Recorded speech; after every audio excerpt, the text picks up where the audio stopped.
लखीमपुर में भाजपा कार्यकर्ताओं ने कांग्रेस के खिलाफ तीव्र विरोध प्रदर्शन किया।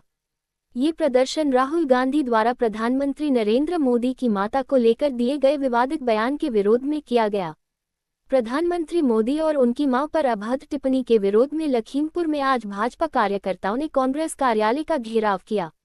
भाजपा कार्यकर्ताओं ने अपना विरोध जताते हुए स्पष्ट किया कि हमारे देश में किसी के द्वारा नारी का अपमान करना वर्जित है, इसलिए भाजपा किसी नारी का अपमान सहन नहीं करेगी। उपस्थित सैकड़ों भाजपा कार्यकर्ताओं ने गर्मजोशी से लखीमपुर स्थित राजीव भवन का घेराव किया। स्थिति इतनी भयावह बनी कि स्थिति पर काबू पाने के लिए पुलिस प्रशासन को तैनात होना पड़ा। कार्यकर्ताओं ने राहुल गांधी से देश के मातृशक्ति के खिलाफ अपने अभद्र टिप्पणी के कारण देश के समस्त मातृशक्ति से बिना शर्त माफी मांगने की मांग की। भारतीय जनता पार्टीये कांग्रेसर लेखे एटा दल जी भारत स्वाधीन करा दल आज राजीव भवन घेराव कार्यसूची लैसे। खूब दुखजनक कथा एटो। आमी तेओलोকৰ কাৰণে गरमत जे आहिছে एया जुस थैছো पानी লৈছো तेओलोक आहक राजीव भवनলৈ আগবাঢ়ি आहक। আৰু আমি গম পাইছো যে তেওঁ ইতিমধ্যে তেওঁলোকে গম পাই গল যে ২৬ত বিজেপি চৰকাৰ নাই, কংগ্ৰেছৰ চৰকাৰ হ'ব। তেওঁলোকে বহুত মানুহে কংগ্ৰেছৰ যোগাযোগ কৰি আছে যে কংগ্ৰেছত যোগদান কৰিব। তেওঁলোক আহক ২০-৩০ জনকৈ আমি তেওঁলোকক যোগদান কৰাম। তেওঁলোক শংকিত হ'ব নালাগে, তেওঁলোক আমি আদৰণি জনাম সোনকালে।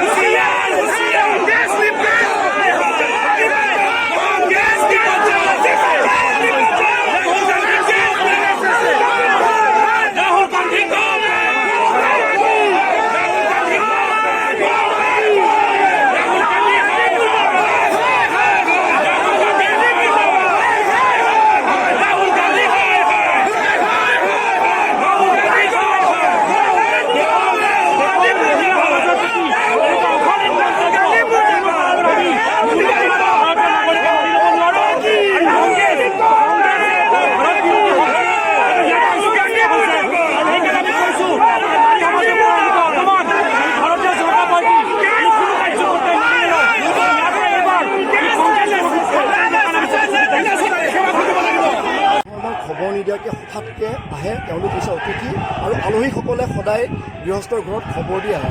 গতিকে আমাৰ যিসকলে আজি প্ৰতিবাদ কৰিবলৈ আহিছে তেখেতসকলে আমাৰ গৃহস্থক কোনো ধৰণৰ খবৰ নিদিয়াকৈ আহিছে। গতিকে তেখেতসকল অতিথি, তেখেতলোক দেৱতুল্য, ভগৱান সদৃশ। গতিকে আমি তেখেতসকলক আমি আদৰণি জনাবৰ কাৰণে ধূপ ধূনা অৰ্ঘ্য পদ্যে আমি তেখেতলোকক আদৰণি জনাবৰ কাৰণে আমি ৰৈ আছোঁ অতি আদৰেৰে। আৰু তেখেতলোকক আমি যিমান পাৰোঁ তেওঁলোকক সেৱা শুশ্ৰূষা কৰিবৰ কাৰণে আমি সেৱা শুশ্ৰূষা কৰিবৰ কাৰণে ৰাজীৱ